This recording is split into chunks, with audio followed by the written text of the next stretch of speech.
Bismillahirrahmanirrahim. Assalamualaikum warahmatullahi wabarakatuh. Waalaikumsalam warahmatullahi wabarakatuh. Bapak Kepala Sekolah yang saya hormati, Bapak Ibu Guru yang hebat dan berbahagia.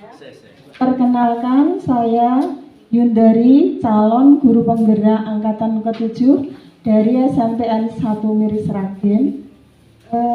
Untuk hari ini saya akan melaksanakan aksi nyata modul 1.4 tentang budaya positif. Bapak Ibu, sebelum ke sana saya berharap ini tidak menjadikan penjenengan ngantuk ya, karena tadi sudah panjang Pak Kepala, panjang dan lebar. Jadi saya berharap ini saya berdiri di sini tidak menjadikan jenengan nanti ngantuk ya. Sesuai dengan pesan Pak Kepala tadi, bahwa selain saya menyampaikan apa modul 1.4 yang kemarin kami pelajari bersama teman-teman di LMS maupun di luring, tadi Bapak berpesan untuk menyampaikan atau mensosialisasikan rekrutmen CGP maupun CPP. Monggo teman-teman, bagi yang berusia kurang dari 50 tahun atau lebih dari 50 tahun, mersani SIM PKB nipun. Kalau di sana sudah ada kesempatan untuk mengikuti calon guru penggerak maupun calon pengajar praktek, diambil saja. Insya Allah senang. Ini pengalaman saya kemarin, saya tuh ya dengan sangat terpaksa malam-malam di WA Pak empun dugi pundi Bu, sudah upload ini, sudah upload. Aduh, akhirnya dengan sangat terpaksa kami bertiga itu mengikuti mengupload itu. Yang jelas begini, penjenengan menceritakan di sana tuh tidak ngarang kok. Kemarin misalnya engko dadak kon ngarang berapa ribu karakter itu tidak. Jenengan ceritakan saja apa yang sudah dialami. Misalnya, pasti pengalaman kita itu banyak di lapangan. Pernah menangani anak dalam berbagai masalah itu pasti pernah. Nah, itu saja yang penjenengan ceritakan.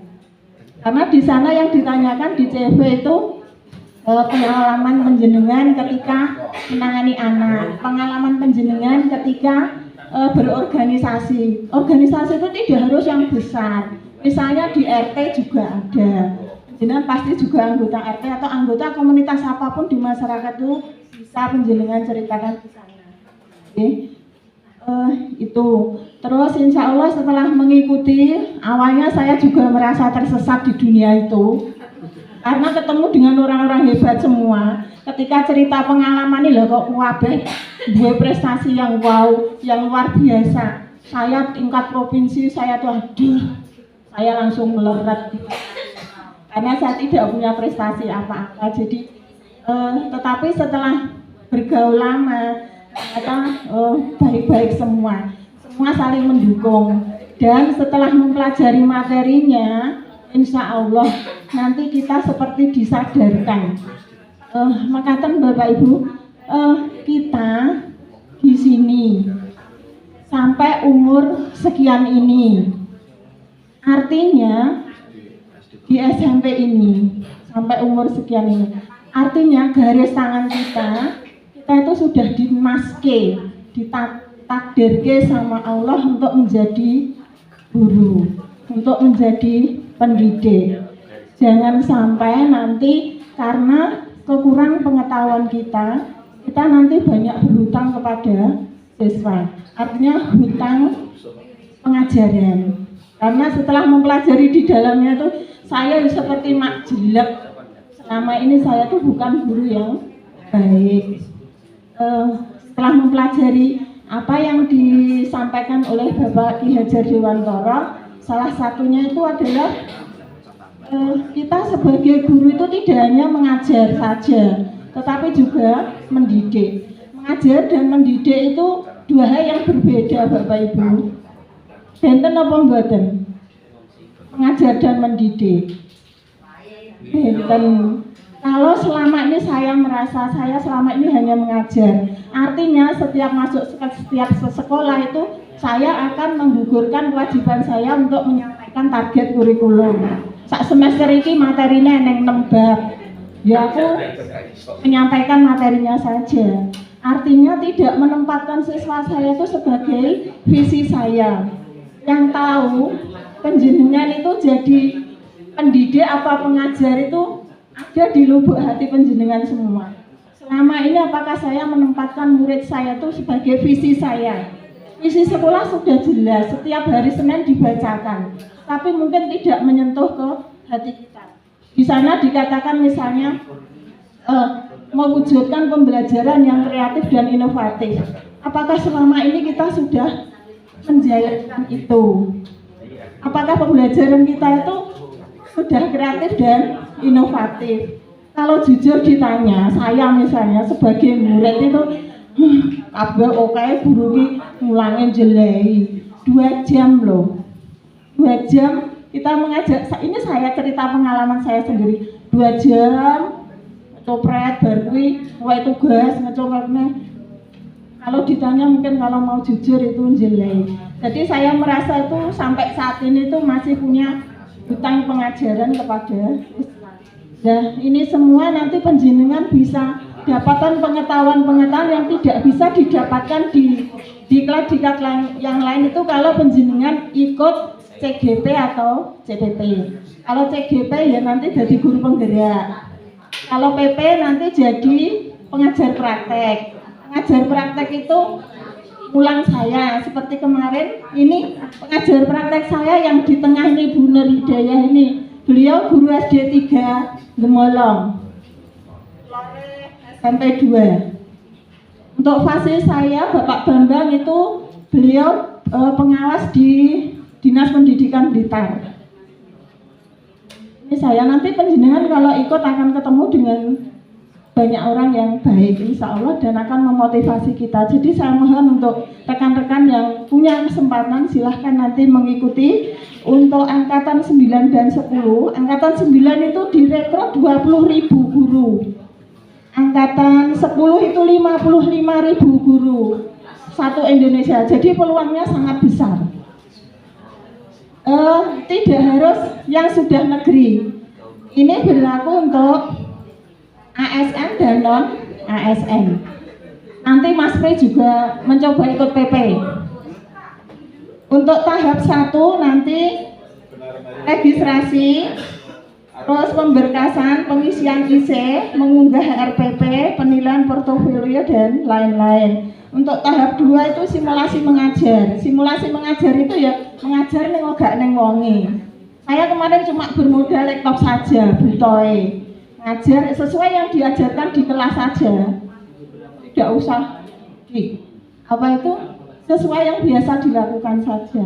Terus yang kedua itu wawancara atau interview. Wawancara itu yang ditanyakan ya sesuai yang kita tuliskan di CV atau kurikulum vitae. Misalnya ketika CV yang penjenengan unggah itu menceritakan tentang penjenengan jadi ketua RT, nanti yang ditanyakan ya jadi ketua RT ini ngopo wae Bu, misalnya Pak, misalnya seperti itu ya dijawab sesuai dengan yang dituliskan. Jadi saya berharap teman-teman mengikuti seleksi ini. Paling tidak nanti ada pengalamannya. Semoga nanti lolos. Ini Bu Dewi, Bu Kris, Mas Joko, Bu Heni, Mbak Rana belum ada kesempatan. Oh, Mas Niko Bro, itu juga harus ikut. Disebutke malah. Semua saja yang sudah 50 ke atas Bu Yanti itu juga monggo ikut PP Bu, CPP. Ini untuk yang CGP mungkin ada ditanyakan atau penjenengan bisa buka sendiri di laman guru penggerak ada.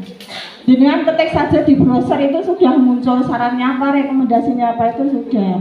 Mr. Ahmad, ora disebut ora. Ya, pokoknya kudu mangkat. Baik, Bapak Ibu, langsung ke materinya. Ini menurut Bapak Ki Hajar Dewantara mendidik, tadi yang saya katakan mendidik itu berbeda, dua hal yang berbeda. Mendidik berbeda dengan mengajar. mendidik, mengajar itu sekedar menyampaikan materi atau target kurikulum. Sedangkan kalau mendidik itu kita menuntun. Namanya menuntun, ya menganggap siswa itu seolah-olah seperti anak. Kita harus menuntun itu dengan cara bagaimana itu kita harus benar-benar mengetahui karakter anaknya. Ada yang menuntun dari depan. Kapan waktunya kita menuntun anak itu dari depan? Kapan kita menuntun anak dari samping? Kapan kita menuntun anak dari belakang? Jadi harus tidak selamanya anak itu ketika kita punya anak kecil, netah itu tidak harus kita menetah dari posisi tubuh kita itu di belakang. Kalau Bapak Ki Hajar Dewantara itu menyampaikan dalam mendidik atau menuntun siswa, posisi kita itu kalau di depan kita harus banyak memberi tulodo. Engarso sung tulodo. Kalau di tengah atau di samping ing madya mangun karso. Kalau kita di belakang kita memberikan daya atau memberikan kekuatan. Ini ini menuntun. Mendidik juga diibaratkan seperti bertani. Jadi Bapak Ibu, kita itu kalau punya siswa kan kita tidak bisa memilih. Dipilih sing apik-apik tok kan kita tidak bisa. Yang bisa, ada benih yang baik, ada benih yang tidak baik. Ya. Tugas kita hanya menyediakan lingkungan atau menyediakan lahan agar semua benih dengan berbagai jenis itu dapat bertumbuh kembang sesuai dengan kodrat alam dan kodrat zamannya. Jadi kodrat alam itu tempat lingkungan siswa hidup, keluarganya bagaimana, lingkungan rumahnya itu bagaimana, paling tidak kita harus tahu. Kalau saya waktu SMA itu sama Mas Pri itu nggak teke, oh ki bocah saka Ngembat, oh biasanya karakter penduduk Ngembat itu seperti ini, anaknya seperti ini itu sudah tahu. Dari Kali Jambe itu seperti ini, oh biasanya seperti ini itu sudah tahu. Itu yang untuk bibit kan murid kita tidak bisa memilih, tetapi lingkungan belajar yang kita modifikasi agar bibitnya dapat bertumbuh dan berkembang dengan baik. Nah, tugas kita itu di situ. Jangan sampai nanti Bapak Ibu berperan sebagai hama, tidak menumbuh kembangkan tetapi menjadi hama atau menjadi gulma bagi muridnya. Mungkin apa tidak seperti itu? Halo? Mungkin apa tidak? Kita itu sama orang tua dipasrai bibit untuk menumbuhkan, mengembangkan. Tetapi tugas kita menyediakan lahan. Kalau kita itu tidak mengetahui karakter dan sebagainya, bisa jadi itu kita malah menjadi hama atau menjadi gulma bagi murid. Seharusnya murid itu bisa berkembang kreatif, tetapi karena ketidaktahuan kita itu siswa kita malah jadi mati kreativitasnya. Oke, mungkin tanpa kita sadari saya juga melakukan seperti itu. Misalnya ada berbagai masalah, seharusnya saya melakukan hal ini tetapi melakukan yang kontradiktif, sehingga seharusnya murid itu menemukan jati dirinya malah menimbulkan negatif pada murid, malah membenci kita dan sebagainya. Nah, untuk hari ini materi saya adalah budaya positif Bapak Ibu. Budaya positif, budaya itu cara hidup yang berlaku secara terus-menerus dan bisa diturunkan. Kita berusaha untuk menyediakan lingkungan yang baik bagi siswa. Di sekolah kita saya tuh menulis, ini refleksi budaya positif di sekolah kita.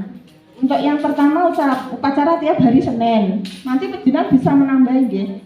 Acara hari besar nasional, sholat duhur berjamaah, Jumat rohani, Jumat sehat, Jumat bersih, 5S, cakici tiap pagi. Apakah ada budaya yang lain? Baca kitab suci. Cakici itu baca kitab suci setiap hari. Bapak Ibu, untuk membentuk karakter siswa itu ada 3 kegiatan di sekolah. Yang pertama lewat intrakurikuler. Ketika pembelajaran penjenengan saya yakin pasti ngandani bocah. Mesti ngandani karakternya pasti. Yang kedua bisa lewat ekstrakurikuler, ada 4 berarti. Yang ketiga lewat budaya sekolah. Yang keempat itu lewat kegiatan proyek. Untuk hari ini materinya ke budaya positif. Yang ini yang sudah dilakukan. Kira-kira kalau melihat sekolah kita ini mungkin ditambahkan sesuatu apa tidak? Membudayakan infak. Untuk akhir-akhir ini ada infak. Nanti saya tambahkan untuk infak. Apalagi Bapak Ibu, budaya positif di sekolah kita. Jadi ada 4 kegiatan yang usaha kita untuk membentuk karakter baik pada anak. Pungut sampah, nanti ke sekolah. Jumat bersih, Jumat sehat sudah. Hanya 1 tambahannya. Sholat duha 2. Sampun. Ini refleksi di sekolah kita. Nah, untuk bisa menerapkan budaya positif, Bapak Ibu penjenengan harus menguasai, kita harus menguasai 5 konsep inti yang harus dipahami untuk mewujudkan budaya positif di sekolah. Yang pertama itu disiplin positif, yang kedua motivasi perilaku manusia berkaitan dengan hukuman dan penghargaan, yang ketiga posisi kontrol, yang keempat pembuatan keyakinan kelas, yang kelima penerapan segitiga restitusi. Ya, ini yang mungkin nanti akan kita pelajari. Ini untuk disiplin positif Bapak Ibu. Kalau kita mendengar kata disiplin itu yang terlintas pada pikiran kita itu adalah pripun? Disiplin itu sing pripun? Kang tertib, patuh, manut. Nah, orang manut itu berarti orang disiplin. Tetapi yang dimaksudkan di sini Bapak Ibu, disiplin itu yang berdasarkan kesadaran dari diri, kesadaran dari dalam diri. Sama halnya dengan kita berangkat pagi ke sekolah, kita sholat itu kan tanpa harus diawasi, kita pasti melakukan. Karena penjenengan sudah memiliki satu keyakinan positif. Kalau saya tidak melakukan itu, maka ada sesuatu yang kurang dari dalam tubuh saya. Itu berarti penjenengan sudah mempunyai disiplin diri, sudah memegang satu nilai baik. Nah, demikian juga dengan murid. Kalau kita amati, meskipun ada beberapa yang kita ke sekolah itu atau berangkat sekolah atau pulang sekolah itu harus ada motivasi dari luar. Misalnya untuk saya saat ini absen. Aku nek ora nang absen sampai jam 2 ya wegah tekan jam 2. Berarti motivasinya kan ekstrinsik. Demikian juga dengan siswa, belajar mungkin juga belum ada disiplin diri. Artinya dari dalam diri siswa itu belum ada. Nah, tugas kita di sini adalah mendisiplinkan anak. Itu yang dinamakan dengan disiplin diri. Demikian juga dengan sampah. Kalau kita amati akhir-akhir ini sejak masuk pertama tatap muka, setelah pandemi itu sampah di sekolah kita itu luar biasa. Artinya anak itu membuang sampah sembarangan. Bawa sampah dari luar dan dibiarkan di sembarang tempat. Artinya di dalam diri anak itu belum ada satu keyakinan bahwa saya itu kalau membuang sampah teng kene iki akibatnya seperti ini, belum ada keyakinan di dalam dirinya untuk tidak membuang sampah sembarangan, itu tidak ada. Buktinya apa atau indikatornya apa? Indikatornya kalau tidak ada guru, tidak ada wali kelas, tidak ada kepala sekolah, kita itu melakukan sesuatu itu sakarepe dhewe. Tetapi kalau tanpa pengawasan pun kita melakukan segala sesuatu dengan sebaik-baiknya, berarti itu sudah ada disiplin diri, sudah ada keyakinan. Kalau saya tidak melakukan itu, ada sesuatu yang kurang. Itu merupakan kebutuhan saya, seperti itu belum ada. Nah, di sini Bapak Ibu tugas kita itu mendisiplinkan anak untuk menumbuhkan kesadaran diri. Demikian juga dengan memberi ruang atau fasilitas agar kesadaran diri, keyakinan diri pada nilai kebajikan pada anak itu timbul. Nah, selama ini sudah kita lakukan apa belum di sekolah kita? Kita tanyakan pada diri kita. Selanjutnya untuk motivasi perilaku manusia. Pasti semua manusia itu, kalau yang sudah saya pelajari di modul ini, motivasi manusia berperilaku itu ada 3. Yang pertama untuk mendapatkan pujian atau penghargaan. Yang keempat, menghindari hukuman atau ketidaknyamanan. Yang keempat, menjadi diri sendiri karena ada satu nilai kebaikan yang kita pegang itu tadi. Yang nomor 1 dan 2 ini merupakan motivasi ekstrinsik dari luar. Yang ketiga itu motivasinya intrinsik. Nah, demikian juga ini kalau diterapkan pada diri saya terutama, kita bekerja itu berdasarkan kita berperilaku bekerja itu untuk mendapatkan ujian atau untuk menghindari ketidaknyamanan, misalnya aku ramulang ditegur Pak Kepala misalnya seperti itu, kan berarti niat kita untuk mengajar itu karena motivasi yang kedua.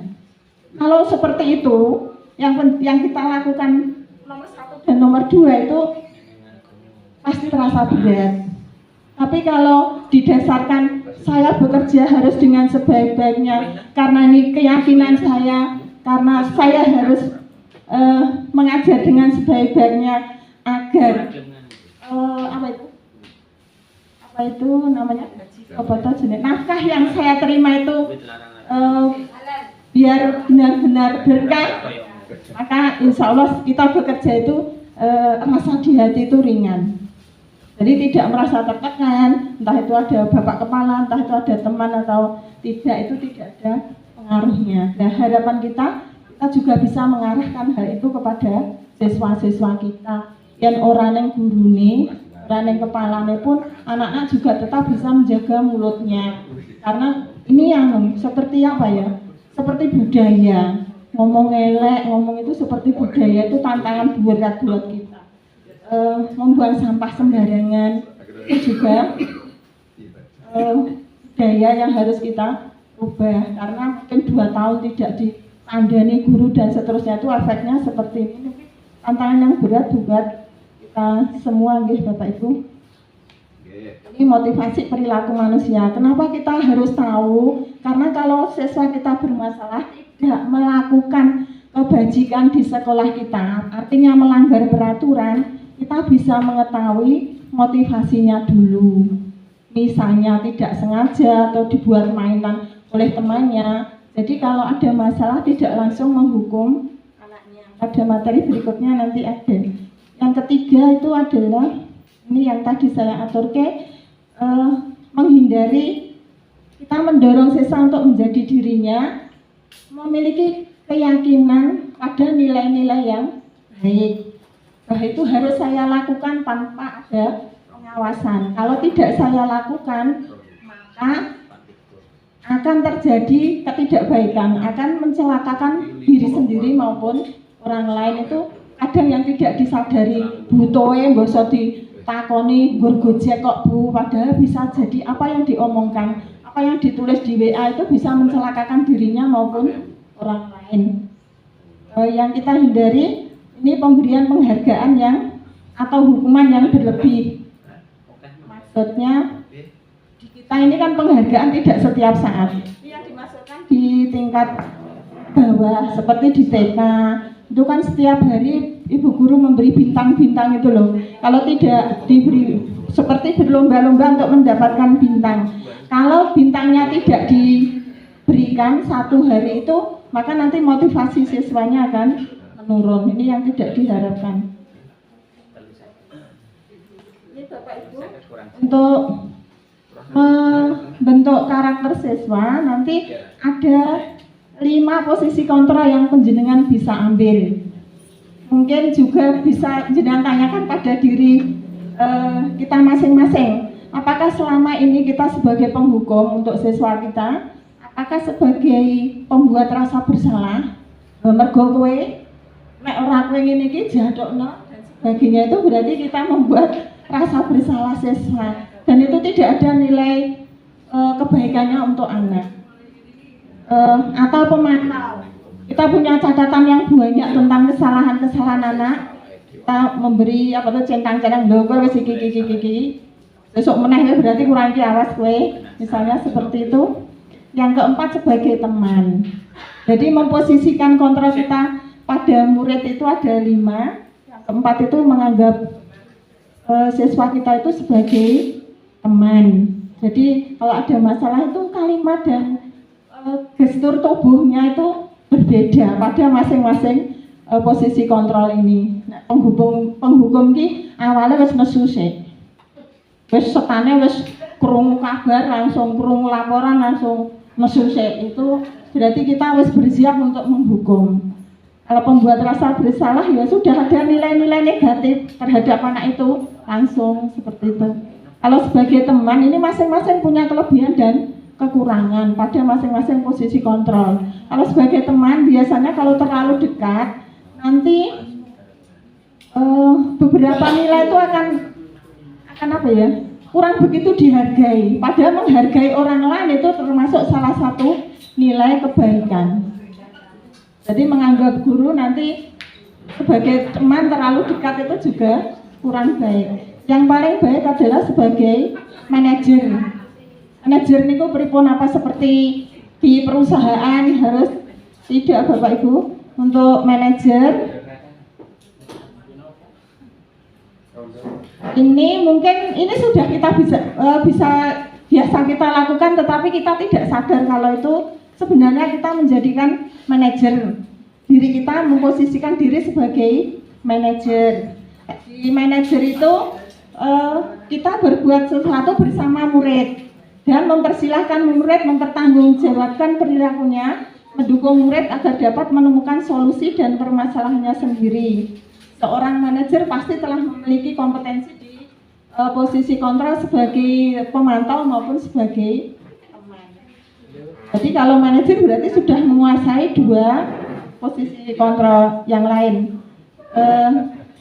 Seorang manajer nanti dalam menghadapi masalah siswa atau pelanggaran, ini yang dimaksudkan pelanggaran siswa, nanti pasti menggunakan segitiga restitusi. Segitiga restitusi nanti yang kelima ini. Jadi segitiga restitusi ini pripun? Pasti setiap interaksi itu pasti ada gesruknya, ada bentikannya. Demikian juga kita setiap hari bertemu anak itu pasti ada bentikannya. Di setiap kelas itu tiap hari pasti ada. Nggih napa mboten Bapak Ibu? Pasti ada masalah, mbuh ngomong elek, mbuh ora gatekke, mbuh. Kalau seperti itu berarti ada beberapa nilai atau keyakinan kelas yang sudah dilanggar. Nah, penanganannya bagaimana? Penanganannya nanti Bapak Ibu diharapkan menggunakan segitiga restitusi. Segitiga restitusi itu ada segitiga, bentuknya segitiga. Di bagian bawah itu penjenengan awalnya menstabilkan anak. Jadi ketika ada anak yang bermasalah itu bisa anak itu merasa bersalah atau marah. Artinya kondisi psikis anak itu tidak stabil. Maka Bapak Ibu bisa pada tahap ini Bapak Ibu bisa menstabilkan terlebih dahulu. Caranya bagaimana? Menstabilkan itu jenengan bisa ini agar kondisi psikisnya itu tenang. Misalnya anak telah berbuat salah, jenengan bisa mengungkapkan berbuat salah itu dilakukan oleh setiap manusia. Tidak ada orang yang selalu benar. Tidak ada manusia yang sempurna. Salah gak popole misalnya seperti itu. Jadi tidak langsung dimarahi. Memang kok ngene ngopo? Itu yang kedua, memvalidasi, mencari kenapa anak melakukan kesalahan. Ada alasannya. Jadi tidak menangani anak berdasarkan kacamata kita sendiri. Untuk prinsip restitusi itu seperti itu Bapak Ibu. Jadi aku duwe penilaian terhadap anak seperti ini, maka aku lek nangani ngene tidak. Untuk segitiga restitusi itu mengutamakan win-win solution. Artinya masing-masing jadi pemenang, masing-masing merasa dikuatkan pribadinya. Seperti itu. Jadi distabilkan dulu. Saya juga pernah melakukan kesalahan seperti itu. Misalnya kuah dua koncone, dua torsi koncone, pasti ada alasannya. Nanti penjenengan tanya, ini untuk tahap menstabilkan identitas. Tahap yang kedua itu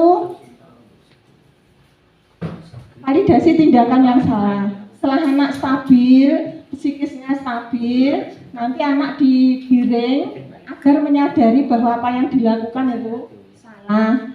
Meskipun anak punya alasan yang dianggap benar, tetapi kalau melakukan kesalahan tetap itu salah, melanggar. Misalnya jotosi koncone, meskipun alasannya benar, lebu kowe mau nyelomot aku, kowe mau nyuwek tasku, nyuwek klambiku, makanya tak jotosi. Alasan dia mungkin benar, tetapi jotosnya itu adalah perbuatan yang salah. Anak dibuat sadar bahwa jotos itu adalah perbuatan yang salah. Ini untuk tahap kedua, anak mengakui bahwa saya telah berbuat salah.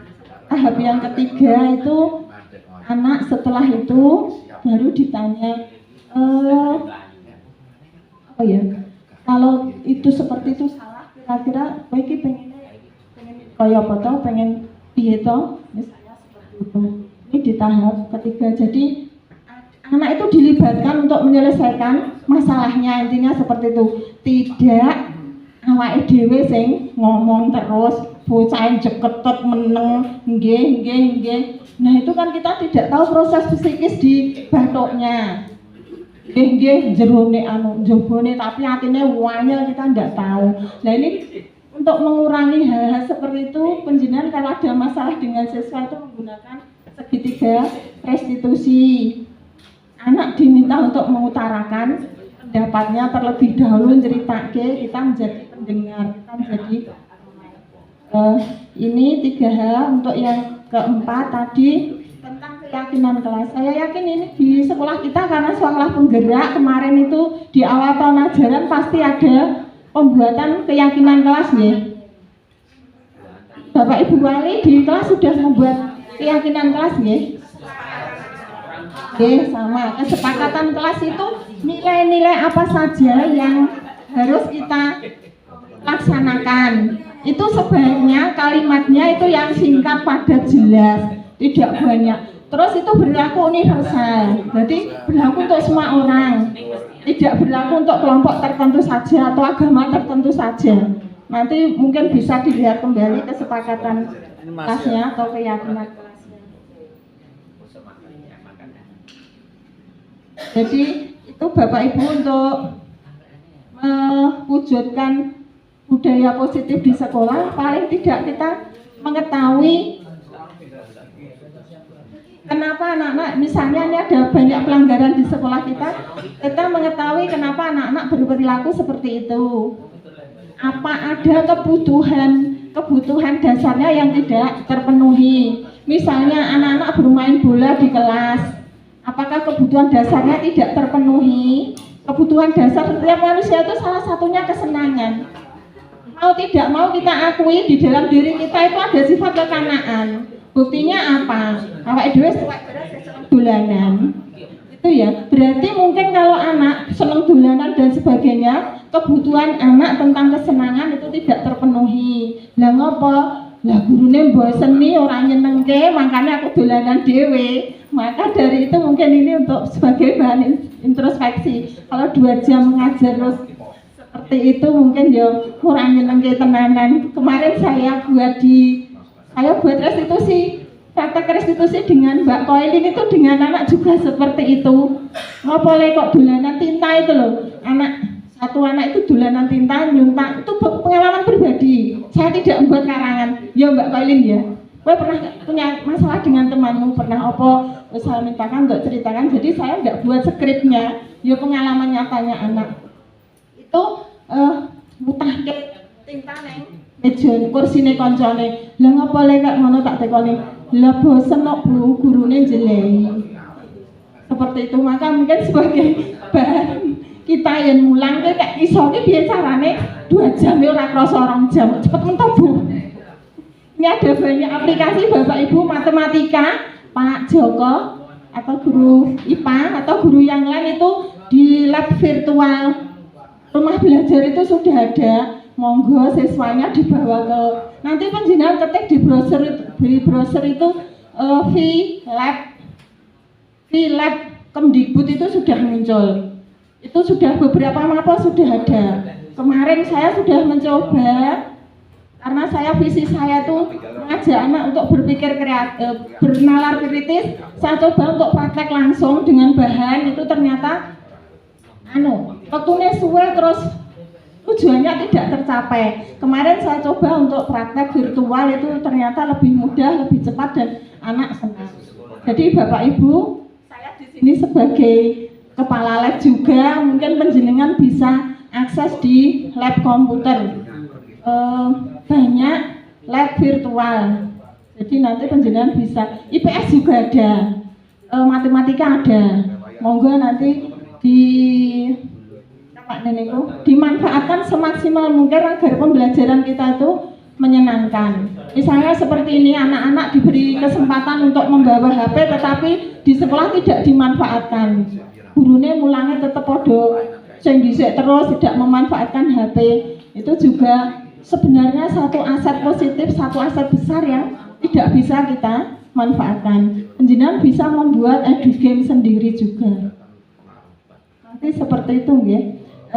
Mungkin ini dari saya, pasti banyak kurangnya, mohon dimaafkan. Lebih jelasnya lagi kalau penjenengan nanti mengikuti CGP Bapak Ibu ataupun CPP, maka kami tunggu di sana nggih. Untuk teman-teman semuanya saja mendaftarkan. Mungkin ada yang perlu ditanyakan? Sudah cukup. Saya wedi kalau ada yang tanya. Terima kasih. Kami akhiri. Assalamualaikum warahmatullahi wabarakatuh.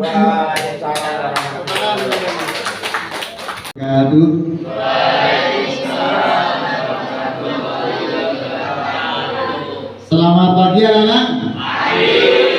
Apa kabar? Alhamdulillah.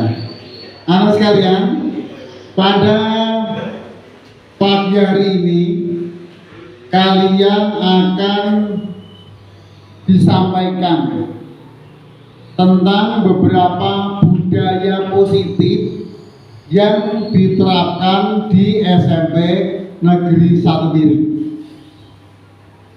Sebelum disampaikan bagaimana dan apa yang menjadi budaya positif di SMP Negeri 1 Miri, perlu kami sampaikan kepada anak-anak bahwa di SMP Negeri 1 Miri itu termasuk sekolah adiliyata, sekolah yang berwawasan lingkungan, sekolah yang senantiasa menjaga kebersihan, sekolah yang peduli terhadap lingkungan sekitar, termasuk saluran air, termasuk tanaman.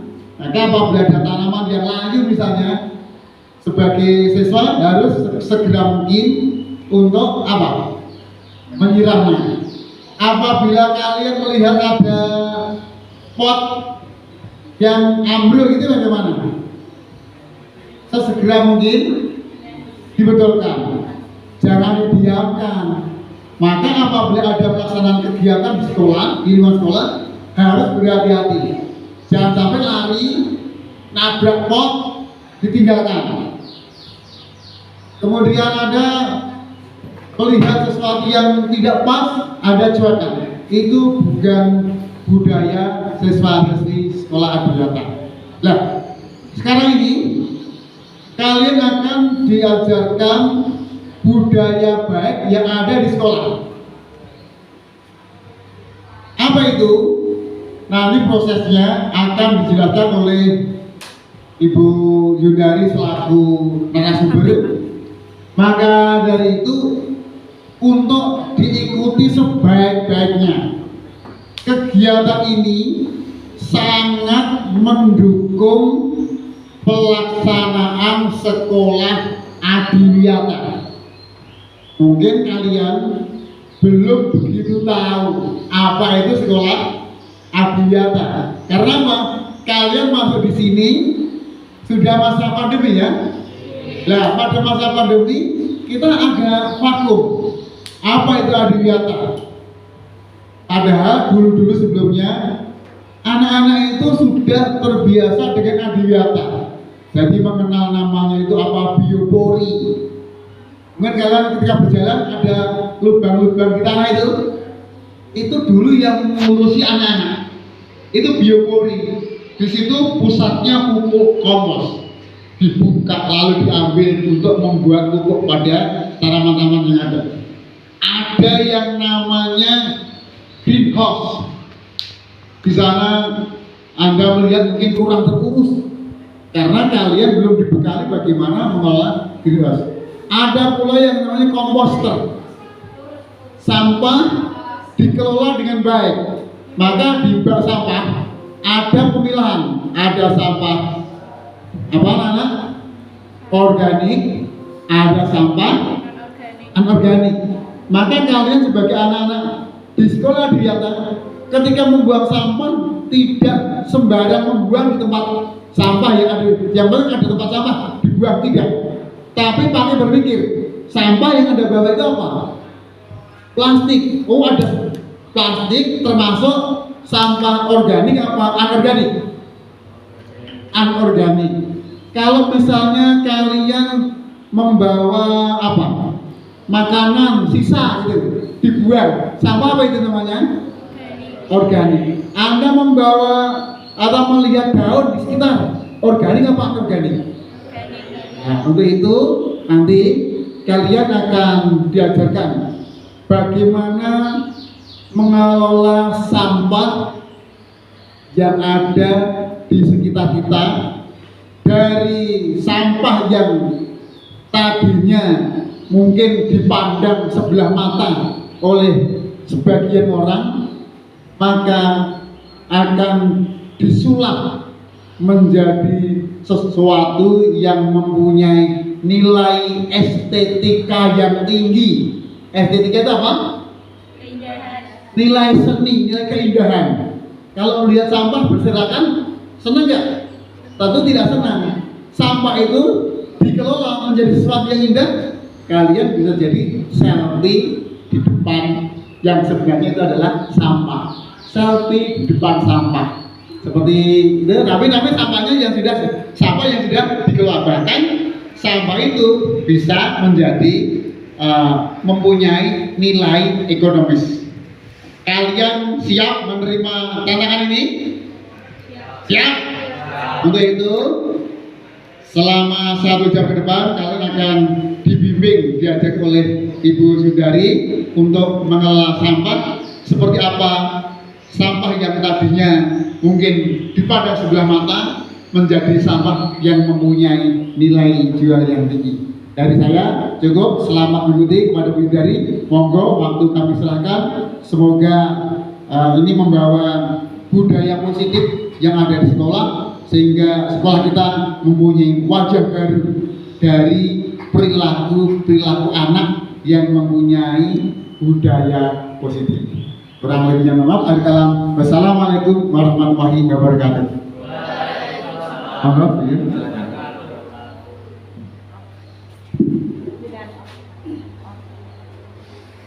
Assalamualaikum warahmatullahi wabarakatuh.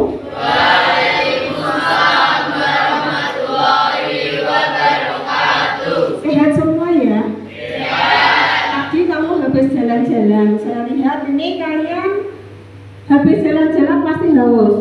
Terus kamu beli apa? Di mana kalian beli tadi?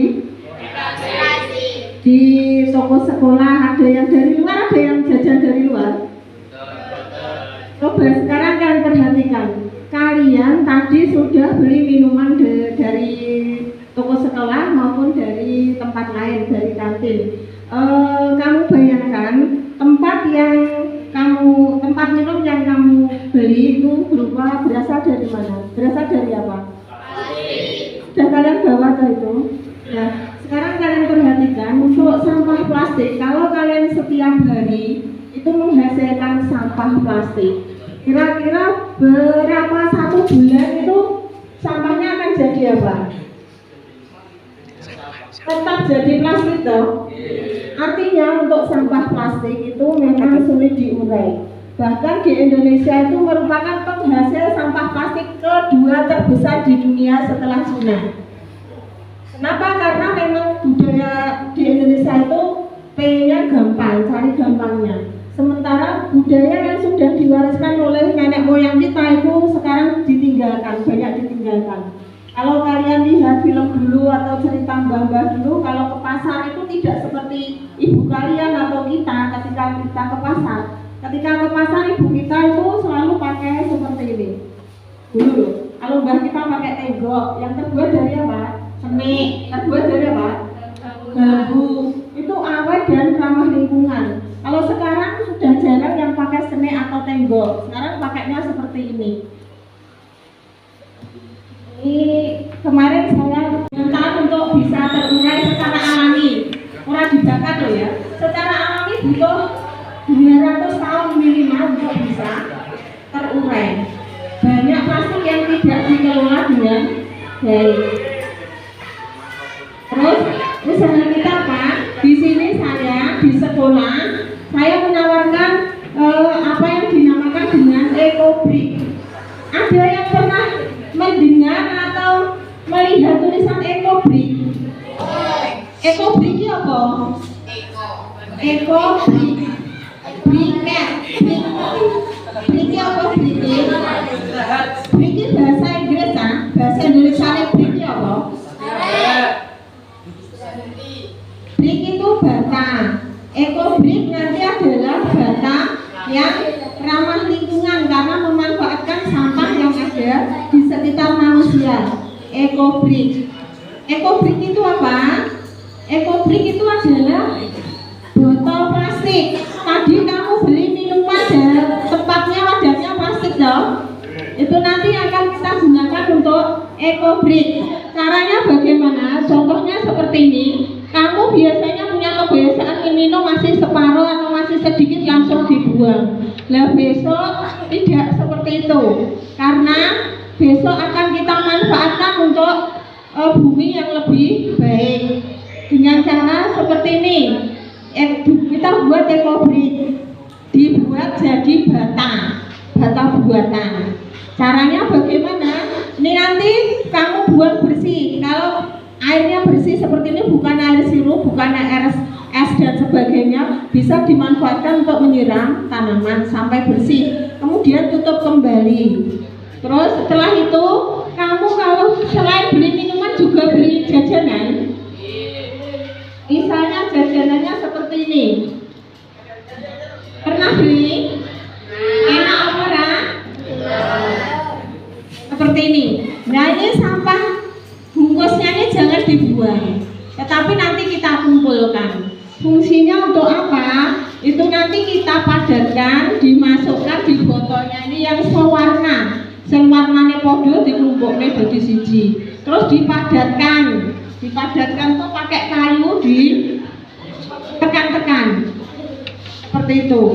Yang satu warna biru dengan biru, misalnya kuning dengan kuning, terus apa ini merah dengan merah. Terus kemudian kita tutup kembali, baru nanti kita susun.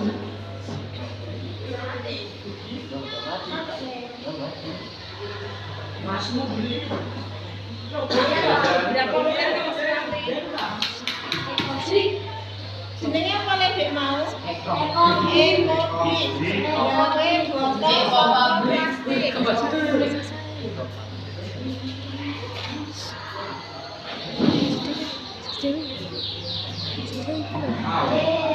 Susun sudah dijadikan bata, sudah dijadikan brik. Nanti kita susun sesuai dengan desain kelasmu. Nggih. Oh, misalnya kelas saya mau buat seperti ini. Yang gambar pertama itu apa, Cak? Disusun jadi apa kowe? Gapura atau sebagai dekor. Ya. Nanti kita susun seperti itu. Itu kan warnanya beda-beda. Bisa karena isinya, bisa karena faktor solasi. Nanti disolasi jadi botol. Yang kedua itu meja kursi. Gambarnya Dalmatian. Dua poin plastik sing ono kuwi itu bungkusnya. Jadi dibuatkan sarung dari kain. Motifnya itu Dalmatian. Yeah. Jadi punya nilai jual yang mulanya kamu buang begitu saja bisa dimanfaatkan menjadi barang yang bernilai ekonomis, bernilai jual. Ini model atau contoh sampel pengembangan ekobrik. Contoh yang lainnya adalah ini dibuat untuk taman-taman kelas atau di spot-spot di titik-titik tertentu di sekolah kita. Sebagai taman. Nanti menyesuaikan dengan botol yang ada di sekolah kita saja.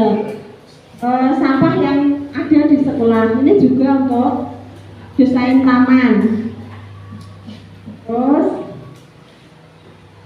ada tadi. Ini untuk apa ini? Sofa atau kursi, dekor juga bisa. Terus ini sumur untuk taman ini. Nah, caranya bagaimana? Nanti kamu bersihkan dan kosongkan botol plastik seperti yang sudah saya sampaikan. Yang kedua, masukkan pada kantong plastik yang telah disediakan. Ketua kelasnya mana? Nanti kelas kamu saya beri 2 kantong plastik. Yang pertama, halo? Yang pertama untuk botol. Apapun dari kelas kamu, botol apapun tidak harus sama. Botol apapun nanti dibersihkan dari isinya, dimasukkan 1 kantong plastik. Kemudian kalau kamu, teman-teman kamu beli kue-kue yang terbungkus oleh seperti ini juga dibersihkan. Fungsinya untuk apa? Biar tidak jadi rumah semut kelasmu. Bersih sampai bersih di tempat sampah. Kemudian dimasukkan kantong plastik satunya lagi. Jadi ada 2, 1 untuk botol, 1 untuk bungkus. Jelas? Nah, nanti seminggu sekali itu akan dikumpulkan. Tidak dikumpulkan tetapi nanti dikelola di kelas. Nanti dalam 1 kelas, dalam 1 hari, entah itu nanti hari Sabtu atau hari Jumat, kita buat ekobrik bersama-sama. Alatnya hanya gunting untuk memotong-motong ini, terus tongkat kecil untuk madetke, dadekke jadi bata di kelas. Kemudian kelas membuat desain. Ini saya lakukan sebagai upaya bukan terbaik, upaya terakhir. Upaya yang pertama mengurangi sampah. Kamu bawa tumbler dan tempat makan sendiri dari rumah. Yang kedua, sekiranya tetap masih ada sampah botol plastik di sekolah, ini kita kelola untuk apa namanya tadi? Sebenarnya apa dok kayak mau? Ekobrik. Kira-kira sudah jelas apa belum? Tahapannya seperti itu. Jadi di akhir pekan buat ekobrik bersama. Susun ekobrik ini yang diberi warna pantatnya. Jadi nanti tutupnya jangan dibuang, tutup tetap. Nanti posisinya seperti ini. Ini kalau yang gambar paling bawah itu pantatnya ini diberi pewarna, dicat, biar rapi dan bagus, biar estetik. Ya. Jadi ayo berubah untuk bumi yang lebih baik. Mulai dari diri sejak dini saat ini. Kira-kira hal yang saya sampaikan itu bisa kamu lakukan apa tidak? Benar apa tidak? Tidak. Saya berharap nanti tempat-tempat sampah di depan kelasmu sudah tidak ada botol seperti ini.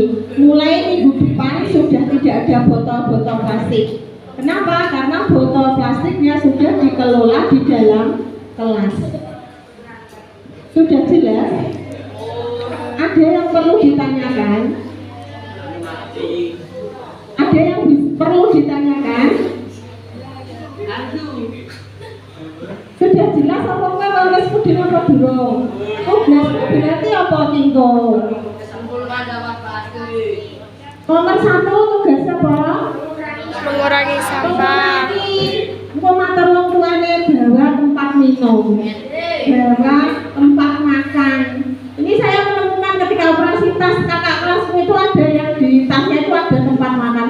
Loh, ya kok nang panganannya di bawah saya berbaik sangka. Oh nanti kalau beli cilok beli apa bawa ini pakai ini. Biar sampahnya berkurang nih suan. Kowe ya nak kamu mau bawa sampah tepak cilok, tepak apa jenenge blok-blokan sambel, blok-blokan saus dibakar itu kira-kira bisa terbakar apa tidak? Tidak. Kalau terbakar pun tidak sempurna. Sesuai regeti di rumah kami. Maka sebisa mungkin tidak usah malu membawa tempat-tempat untuk jajan. Karena dulu mbah-mbah kita itu punya tradisi. Kalau beli sayur, beli minyak itu loh, minyak goreng itu bawa jerigen dari rumah kecil-kecil itu. Beli sayur jogo rantang, itu lebih sehat karena tidak terkontaminasi oleh plastik. Rantang loh ya, yang dari apa itu? Pemberian itu loh. Kurang mampu plastik. Tapi kalau sekarang beli soto ya uang tok, mulai plastikan kabeh, mungkin nanti membawa dampak buruk pada kesehatan. Kalau bisa, apa yang ditinggalkan oleh leluhur kita, apa yang baik yang sudah dicontohkan oleh leluhur kita gunakan. Jangan mencontoh gaya modern yang sebenarnya nanti mencelakakan diri sendiri, marai ora sehat, marai tumor, marai kanker. Karena proses pembuatan plastik sendiri sudah tidak sehat. Karena terbuat dari bahan anorganik, bukan dari bahan yang dari makhluk hidup itu loh, bukan. Kecuali kalau memproduksi plastik-plastik yang berasal dari tumbuhan. Apa bisa Bu? Bisa. Plastik itu bisa dibuat dari singkong, dari jagung, itu bisa. Tetapi mungkin biaya produksi dan hasilnya itu tidak imbang sehingga tidak banyak yang memproduksi. Gantinya orang oke. Kalau pengusaha kan hitungannya rugi labanya, tidak mikir sehatnya. Maka harus kita sendiri yang mengantisipasi atau mengelola pola hidup kita. Untuk hari ini sudah jelas ya? Ada yang perlu ditanyakan? Tidak ada, sudah cukup. Nanti kamu di sini waktunya sudah di